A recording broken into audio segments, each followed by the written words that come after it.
हाँ साथियों, नमस्कार। सनातन धर्म में आगे बढ़ते हुए सत्य सनातन में मेरी पिछली वीडियो 59 इसी टॉपिक पर थी। और ये अगली वीडियो, अब आज की जो वीडियो है ये भी मेरी सत्य सनातन पर ही आधारित है। सत्य सनातन पर ईश्वर के विषय में ही हम चर्चा करेंगे, उसके अस्तित्व को समझेंगे। थोड़ी सी चर्चा मनुस्मृति की करेंगे और फिर जैन, बौद्ध, आजीवक इनकी चर्चा करेंगे। हमारे हिंदू धर्म में 3 शक्तियों को प्रमुख माना जाता है, जिसमें भगवान शिव का स्थान महत्वपूर्ण है। उन्हें समय का देवता भी बोला जाता है, काल, इसीलिए उनको महाकाल की संज्ञा दी गई है। और संपूर्ण जगत के उन्हें स्वामी माना गया है, जबकि भगवान विष्णु को मानव के पालने का कार्य दिया गया है। ब्रह्मा जी ने सृष्टि का निर्माण किया है, सृष्टि को चलाने का काम विष्णु जी का, और समय में सब कुछ निहित है वो भगवान शिव का। शिव की जो एक तरह से हमें प्रमाण मिलते हैं हमारे इतिहास में, वो सिंधु घाटी सभ्यता में मिलते हैं। सिंधु घाटी सभ्यता में शिव की उपासना होती थी और ये लोग शिव की पूजा करते थे। अगर हम शास्त्रों में जाएं तो ऋग्वेद में शिव की पूजा का प्रमाण हमें मिलता है। और रामायण काल में जब लंका विजित होने से पूर्व भगवान राम ने स्वयं शिव का प्रतीकात्मक चिन्ह एक मंदिर के रूप में स्वयं शिव की आराधना करते हुए एक प्रतिमा रूपी शिवलिंग उन्होंने उसकी पूजा भी की और प्रतीकात्मक एक संदेश भी खुद समुद्र के किनारे से दिया, जो आज के कन्याकुमारी में रामेश्वरम के नाम से प्रसिद्ध है। अब इसकी व्याख्या अलग अलग इन नामों की कैसे मिलती है। महाभारत में शिव के अलग अलग प्रमाण मिलते हैं, लेकिन हम ऐतिहासिक स्रोतों में देखें तो ऋग्वेद में शिव के लिए रुद्र शब्द का प्रयोग हुआ है। और ऋग्वेद में ही महामृत्युंजय मंत्र का वर्णन हमें मिलता है। महामृत्युंजय मंत्र त्र्यंबकम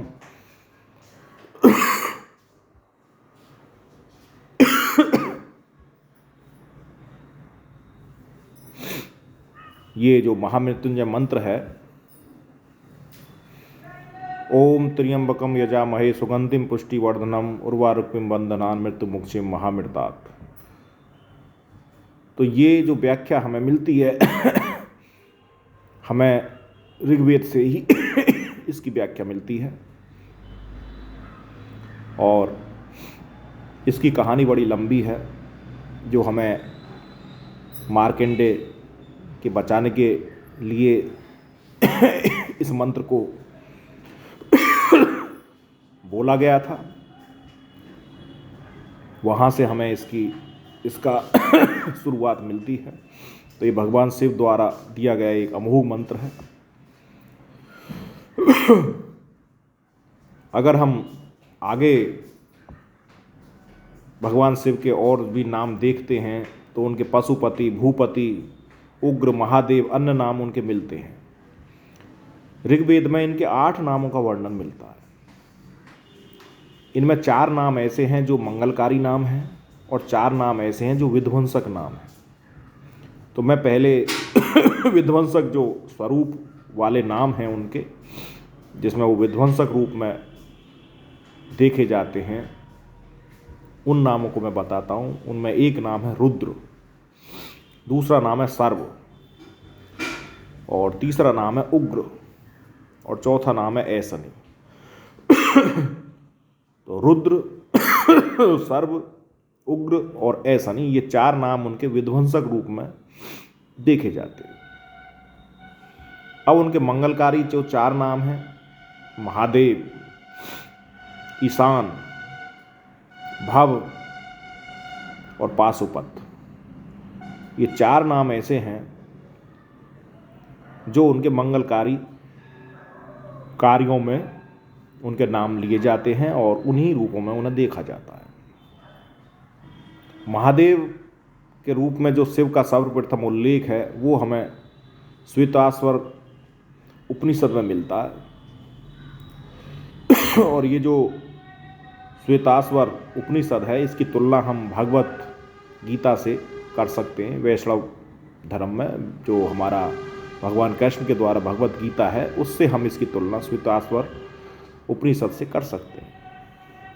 उसमें महादेव का नाम सबसे पहले उसमें मिलता है।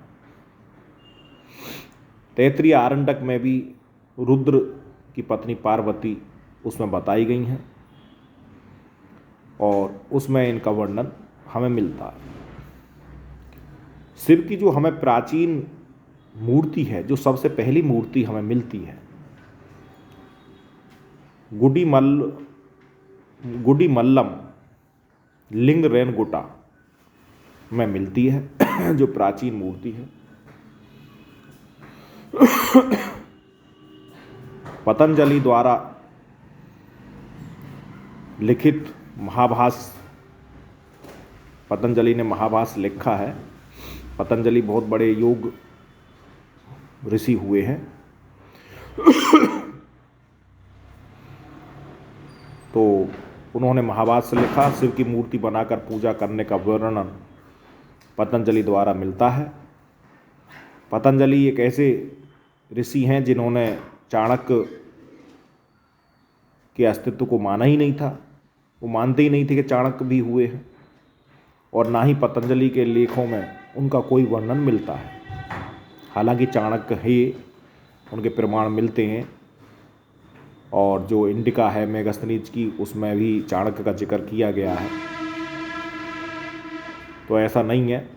एक बार ये क्वेश्चन यूजीसी नेट में पूछा भी गया था। तो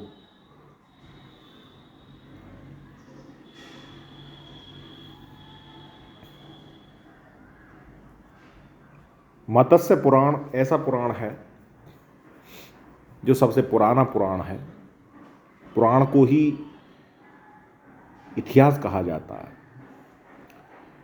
तो मत्स्य पुराण सबसे पुराना पुराण है। उसमें रामेश्वरम की व्याख्या हमें मिलती है। हाथों से शिवलिंग की प्रतिष्ठा करके भगवान राम ने स्वयं उनको प्रतिष्ठापित किया। ये व्याख्या हमें मत्स्य पुराण में मिलती है।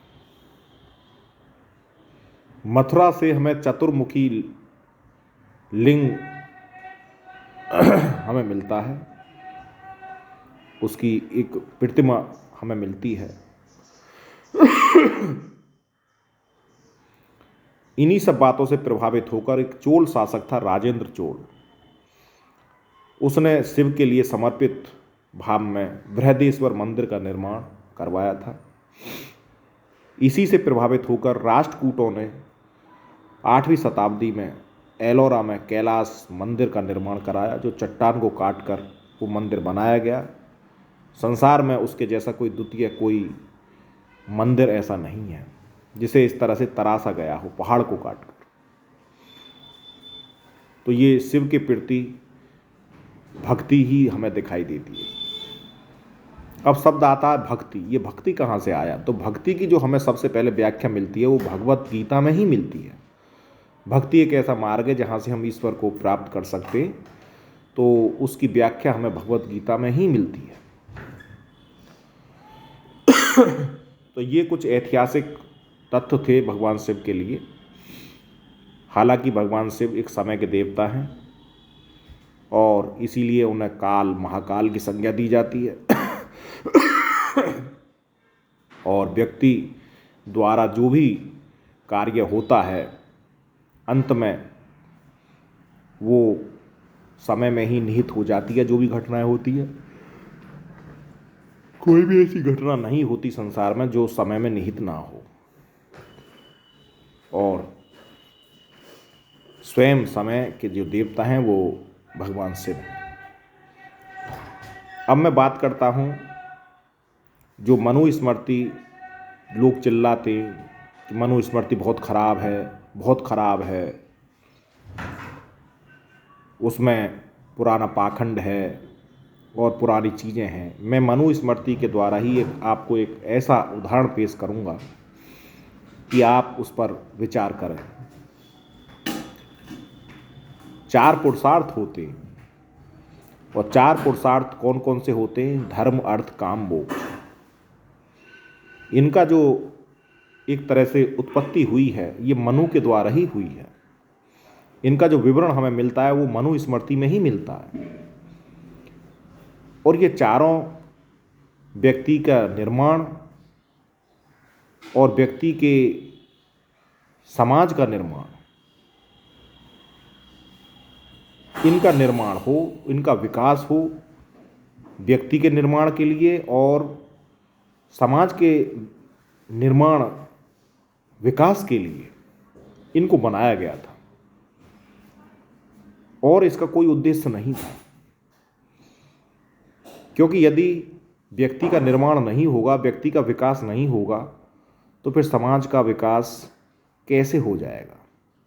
और यदि व्यक्ति का निर्माण गलत होता है, गलत दिशा में होता है, तो समाज का विकास भी गलत दिशा में हो जाएगा। इसलिए समाज और व्यक्ति आपस में एक संतुलन में चलने चाहेंगे और समाज और व्यक्ति यदि आपस में संतुलन में चलेंगे, उनका विकास होगा, संतुलन की अवस्था में होगा, तो फिर समाज में जो एक अव्यवस्था फैलती है वो नहीं फैलेगी। इसलिए इनका निर्माण किया गया और स्वयं मनु ने इसकी व्यवस्था की। अब मैं इनकी थोड़ी थोड़ी व्याख्या करके आपको बताता हूं। धर्म, अर्थ, काम, मोक्ष। अर्थ क्यों जरूरी है? क्योंकि अर्थ के बगैर हमारी अर्थव्यवस्था नहीं चल सकती। कोई भी व्यवस्था है, उसे चलाने के लिए अर्थ व्यवस्था हमें जरूर बनानी पड़ेगी। लेकिन अर्थव्यवस्था में यदि आप कार्य सही नहीं करेंगे, जैसा कार्य होना चाहिए, उसमें गड़बड़ झाला करेंगे या संतोषजनक कार्य नहीं करेंगे, कार्य उचित नहीं करेंगे, कार्य समय पर नहीं करेंगे, तो फिर अर्थव्यवस्था आपकी खराब हो जाएगी।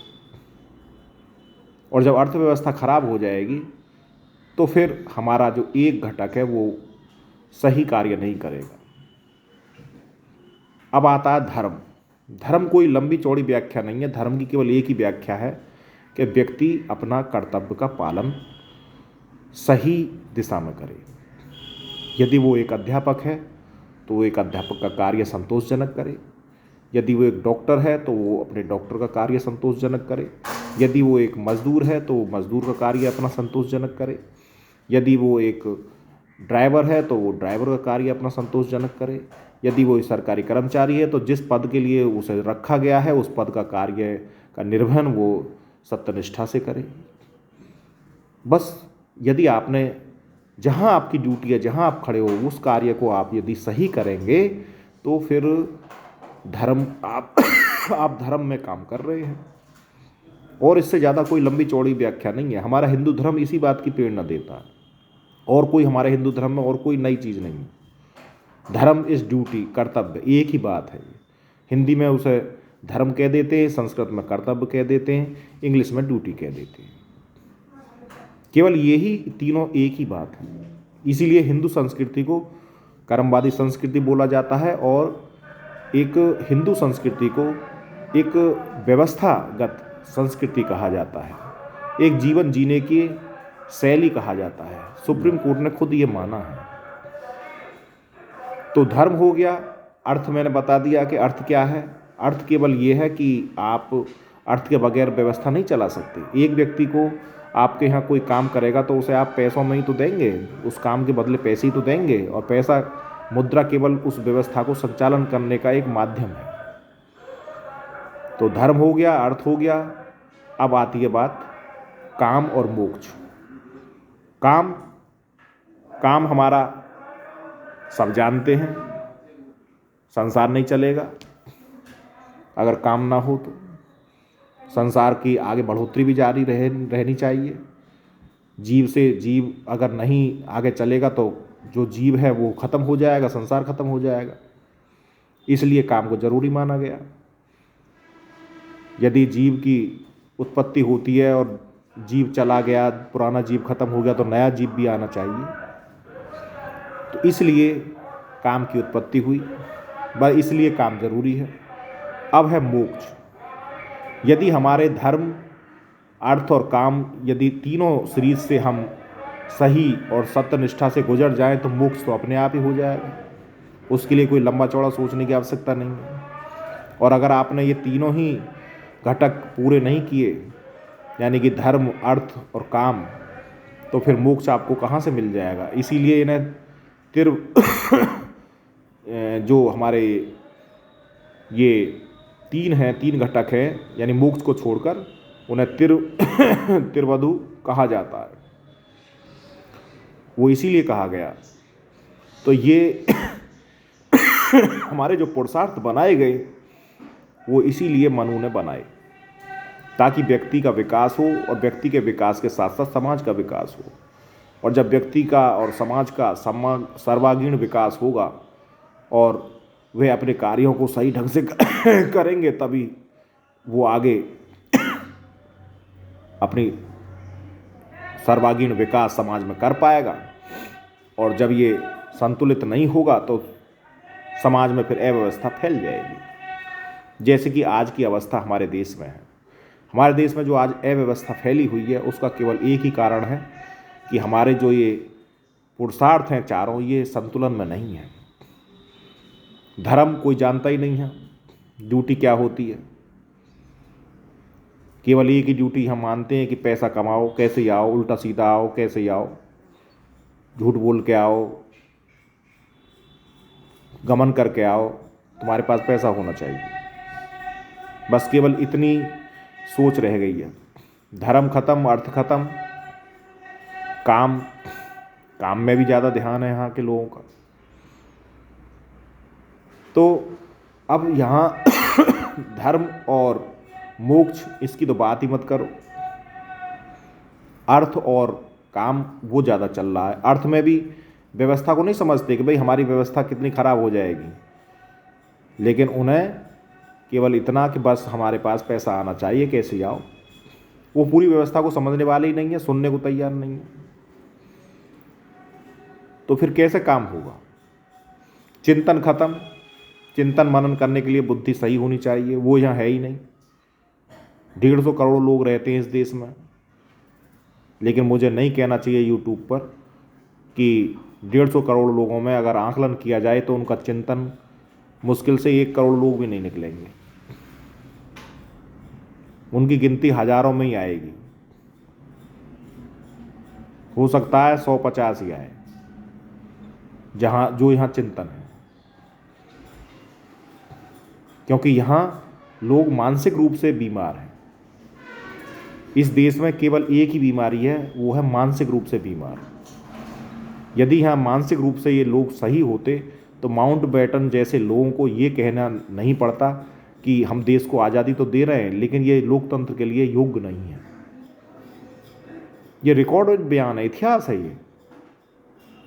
माउंटबेटन स्पष्ट कह के गया। तो हमें आखिर ऐसा क्यों? 75 वर्ष हो गए, अभी तक इन लोगों की मानसिकता ही नहीं बदली। इसका सबसे बड़ा उदाहरण मैं तुम्हें दिए देता हूं कि लोग जातियों में डूबे हुए हैं, जबकि देश आज़ाद हो चुका है। 26 जनवरी 1950 को हमारा संविधान लागू हो गया और लोग अभी जातियों से ही आज़ाद नहीं हुए, जबकि उन्हें मालूम है कि हमें स्कूल भी जाना पड़ेगा, हमें डॉक्टर के पास भी जाना पड़ेगा, हमें हर जगह जाना पड़ेगा, हमें अपने योग्यता और अपनी कैपेबिलिटी के हिसाब से ही अपना कार्य करना पड़ेगा। तो फिर जाति का रोल कहाँ रह गया? कोई व्यक्ति मोची है जाति से, नाई है, जरूरी है वो इस कार्य को करे। जातिगत व्यवस्था हमारी है ही नहीं, हर व्यक्ति हर कार्य को कर सकता है। तो जहाँ ये लोग अभी इस बात को ही ना समझे हों और वो जातिगत ही अपना दृष्टिकोण रखते हों, तो मुझे दूसरा उदाहरण देने की आवश्यकता ही नहीं है। कि ये लोग मानसिक रूप से बीमार हैं या स्वस्थ हैं। अब आप आकलन खुद कर लीजिए।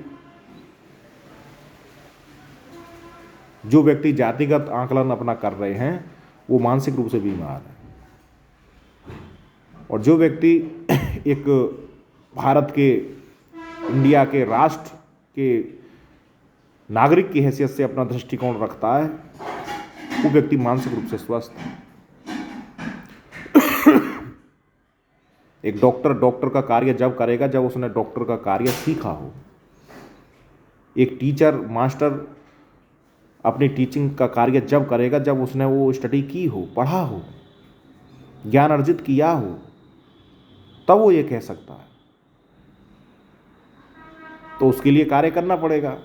यदि वो कोई व्यक्ति ये कहे कि मैं पंडित जी घर में पैदा हो गया और पैदा होते ही मुझे ज्ञान हो गया और वो बखान करना शुरू कर दे, तो ये संभव नहीं है। उसे पहले ज्ञान लेना पड़ेगा, उसे ज्ञानवान करना पड़ेगा। यानी पंडित जी बनने के लिए उसे पहले पंडित जी का कार्य सीख कर तब वो अपने आप को पंडित जी कह सकता है। लेकिन यहाँ सर्टिफिकेट पहले ही दे दिया जाता है जन्म होते ही पंडित जी ने, तो मानसिक रूप से वो बीमार है। ये सच्चाई है।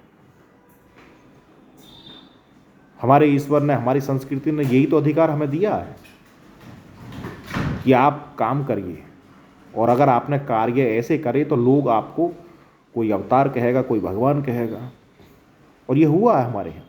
भगवान कृष्ण व्यक्ति विशेष के रूप में ही तो आए थे, राम थे व्यक्ति विशेष के रूप में ही तो आए थे। क्या अपने आप ही प्रकट हो गए? वो साधारण आदमी तो थे हमारी तुम्हारी तरह, लेकिन उन्होंने काम ऐसे किए कि उन्हें हम भगवान का रूप कहते हैं। महात्मा बुद्ध को देख लो, महात्मा बुद्ध ने हमें ज्ञान दिया, हमें उपदेश दे के गए। मैं महात्मा बुद्ध और जैन, इनकी तीसरी वीडियो बनाऊंगा, ये जो इसके बाद वीडियो आएगी, क्योंकि उनका भी लिटरेचर बहुत बड़ा है। तो हम उसे कर्म से ही तो जोड़ सकते हैं। तो हमारी संस्कृति ये शिक्षा देती है कि आप काम करिए। इसीलिए जो लोग हिंदू राष्ट्र को नहीं जानते वे हिंदू राष्ट्र का विरोध करने लग जाते हैं, और उन्हें ये नहीं मालूम कि ये हिंदू राष्ट्र या हिंदू संस्कृति ऐसी संस्कृति है कि जो हमें फुल डेमोक्रेसी का मतलब जो है, फुल डेमोक्रेसी अगर कहीं दिखाई देती है या फुल डेमोक्रेसी अगर हमें मिलती है, अगर हमें पूरा संपूर्ण लोकतंत्र की व्यवस्था अगर हमें मिलती है, तो वो केवल हिंदू धर्म में ही मिलती है। किसी भी देवता को पूजो, जिस भगवान ने ये नहीं कहा मुझे पूजो, जो आपको अच्छा लगे पूजो, ना मन करे बिल्कुल मत पूजो, बिल्कुल मत मानो। तो ये क्यों? जबकि और दूसरे धर्मों में नियम है, 5 दफ़े नमाज पढ़नी पड़ेगी, तुम्हें ये करना पड़ेगा, ये करना पड़ेगा। यहाँ कोई नियम नहीं है, कर्म करिए आप केवल। ये ऐसा धर्म है, फुल आज़ादी दी है व्यक्ति के लिए। तपस्या करनी है तपस्या करिए, आपको तपस्या नहीं करनी मत करिए। और मेरे पास आने के ज्ञान मार्ग, भक्ति मार्ग, उन्होंने मार्ग भी बताए हैं। बोले कैसे भी आ सकते हो आप, ज्ञान मार्ग से भी आ सकते हो, भक्ति मार्ग से भी आप आ सकते हो। आपके अंदर ज्ञान नहीं है, आप ज्ञानवान नहीं है, तो फिर जो लोग बेचारे ज्ञानवान नहीं है या उनके अंदर इतनी बुद्धि नहीं है, वो अपना विकास इतना नहीं कर पाते, तो फिर आप भक्ति मार्ग चुनिए। आपकी श्रद्धा होनी चाहिए, और बिल्कुल अपार श्रद्धा होनी चाहिए। आप मेरे पास आ जाएंगे, मोक्ष मिल जाएगा, ये ईश्वर कहते हैं, और ये हमें सत्य दिखाई भी दे रहा है। तो फिर हमें दिक्कत क्या है? ये ऐसा धर्म है और लोग इसका विरोध करते, तो मैं उन लोगों को मानसिक रूप से विक्षिप्त मानता हूँ। तो मैंने ये चर्चा इस वीडियो के माध्यम से की। अगली जो वीडियो मेरी आएगी वो बौद्ध और जैन पर आएगी। उनके विषय में कुछ बातें ऐसी हैं जो मैं बहुत सी बातें मैं आपको बतलाऊँगा। वो भी वीडियो मेरी बहुत रोचक होगी। इस वीडियो को आप सुनें, समझें और फिर आगे फॉलो करें, प्रेषित करें लोगों के पास, क्योंकि लोगों को जागृत होना बहुत ज़रूरी है। अभी जन जागरण की कमी है हमारे देश में, अभी बहुत कमी है। आडंबरों में लोग बहते हैं। जिन लोगों के पास कोई ज्ञान नहीं मिलता, जिन साधुओं के पास कोई ज्ञान नहीं मिलता, वहाँ कथावाचकों के पास लाइन लगी रहती है, करोड़ों लोग वहाँ पहुँचते हैं। जबकि ज्ञानवान होने के लिए खुद अपने आप को सही करना पड़ता है, वहाँ चक्कर लगाने से कुछ नहीं होता।